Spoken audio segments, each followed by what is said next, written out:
ऐका श्री वैभवलक्ष्मीची व्रतकथा. श्री गणेशाय नमः. एक फार मोठं नगर होतं. त्या नगरात विविध व्यवसाय चालत असे.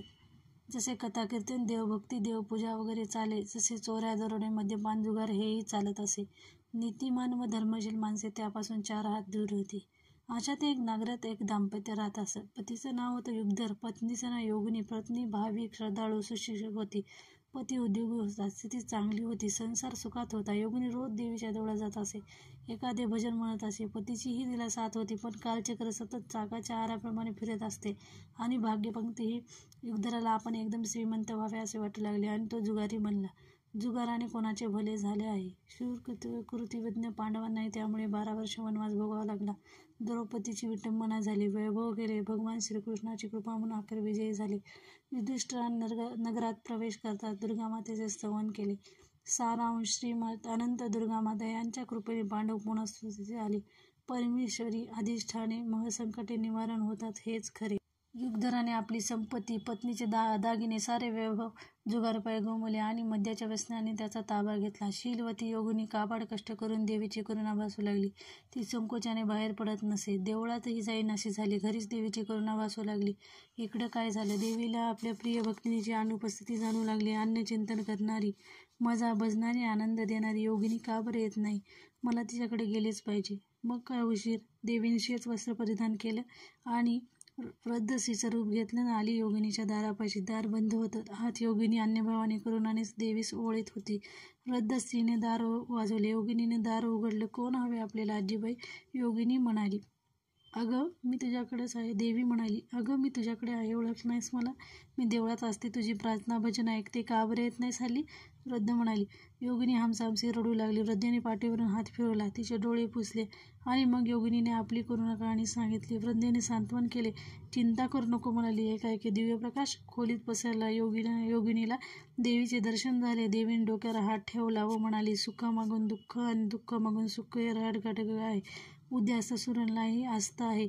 चंद्रालाही लहान मोठं व्हावं लागतं. अमावस्या पौर्णिमा येतात जातात, पण धीरोत्र माणसे हे जाणून निश्चिंत राहतात. भगवंताचे अन्नचिंतन करतात, उपासना करतात, सुखदुःख निवेदन त्याला करतात आणि तरतात. माझा भक्त कधी नाश पावत नाही. त्याचे रक्षण करणे व योगक्षेम चालवणे हे आम्ही करतोच. तू चिंता सोड. वैभवलक्ष्मी व्रत कर, म्हणजे सारे काही नीट होईल. आई काय हे व्रत मला सांग, मी करीन मनापासून. योगिनी म्हणाली. देवी म्हणाली. व्रत फार सोपं आणि साधं आहे, मात्र मनामध्ये भाव व्हावा. हे व्रत शुक्रवारी करायचे. सकाळी उठावे, स्नान सुशोभित व्हावे, दिशांना नमस्कार करावा, लक्ष्मी देवीस नमस्कार करावा, तिचे नामस्मरण चिंतन करावे. जयलक्ष्मी माता दिवसभर उपवास करावा. उपवास करणं शक्य नसल्यास, प्रकृतीला झेपत नसल्यास केला नाही तरी चालेल. रात्री पूजेनंतर उपवास सोडावा. संध्याकाळी हातपाय धुवून पूजा करावी. त्यासाठी एका पाटावर किंवा चौरंगावर स्वच्छ पांढरे चौकोनी वस्त्र ठेवावे. त्यावर छोटीशी तांदळाची रास मांडावी. त्यावर जलपूर्ण कलश ठेवा. कलशावर एक वाटी ठेवावी.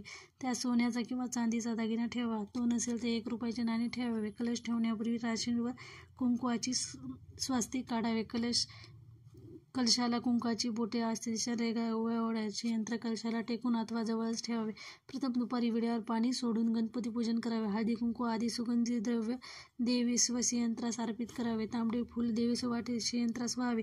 देवीची स्तवन श्लोक म्हणावा. आपली इच्छा सांगावी. प्रार्थना म्हणावी. गोडाचा नैवेद्य दाखवावा. महालक्ष्मी गदकष्टक म्हणावे. मग आरती करावी. आपल्या संकल्पनामागे 11 किंवा 21 शुक्रवाराचे पूजन करावे. शेवटच्या शुक्रवारी 5 किंवा 7 कुमारका किंवा सुवासिनींना पाचारण करून लक्ष्मी स्वरूप मानून त्यांचे पाय धुवावेत. त्यांच्या कपाळी हळदी कुंकू अक्षदा लावाव्यात. प्रसाद द्यावा.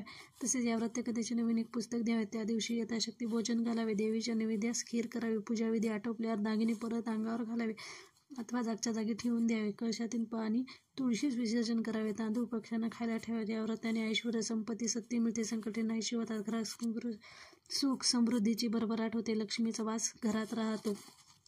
योगिनीने हे सर्व काही लक्षपूर्वक ऐकले. हे व्रत मी मनोभावे करेन असे देवीस म्हणाली. योगिनी असे म्हणतो. तू तथास्तु कल्याणमस्तु असे दिव्यार्धान उच्चारून देवी अंतर्ध्यान पावली. तो तेजाचा प्रकाश केला, पण योगिनीच्या अंतःकरणात आशेचा व श्रद्धेचा प्रकाशदीप उजळला. तिने पहिल्या शुक्रवारी 11 शुक्रवारचा संकल्प करून मनोभावे पूजा केली. रात्री युगधराला प्रसाद दिला. प्रसाद पोटात जाताच युगधराला उपरती होऊ लागली आणि त्याने पश्चाताप व्यक्त केला. योगिनीचे वृत्त सुरू होते. युगधर आता काम करू लागला. दोघेही भरपूर कष्ट करू लागले. युगधराचे मंद्याचे व्यसन सुटले. घरातील मतभेद संपले. आपण पत्नीचे ओरबडून घेतलेले दागिने त्याने सोडून आणले. 11व्या शुक्रवारी मोठ्या थाटाने उल्हासित अंतकरणाने त्याने उद्यापन केले. सुहासनीचा लक्ष्मी म्हणून सत्कार केला व प्रत्येकीला या व्रताचे एक पुस्तक दिले. शेजारी पाजारीने हा सर्व अद्भुत प्रकार पाहिला व योगिनीकडून व्रत समजावून घेऊन त्याही करू लागल्या. वैभवी लक्ष्मी मातेच्या व्रतप्रभावाने योगिनी युगधर सत्ती संपत्ती वगैरे ऐश्वर्याने संपन्न होऊन सुखी झाले. नम्रता आदर तिथेही त्यांचे सीनलेस बनले. योगिनीवर जशी वैभवलक्ष्मीची कृपा झाली तशी तुम्हा आम्हा सर्वांवर हो. कुटुंबात निर्वासना सुख समृद्धी बुद्धी श्रद्धा युक्ती सत्य नांदो. ही 7 अवताराची कहाणी वाचा. उत्तरी सुपूल संपूर्ण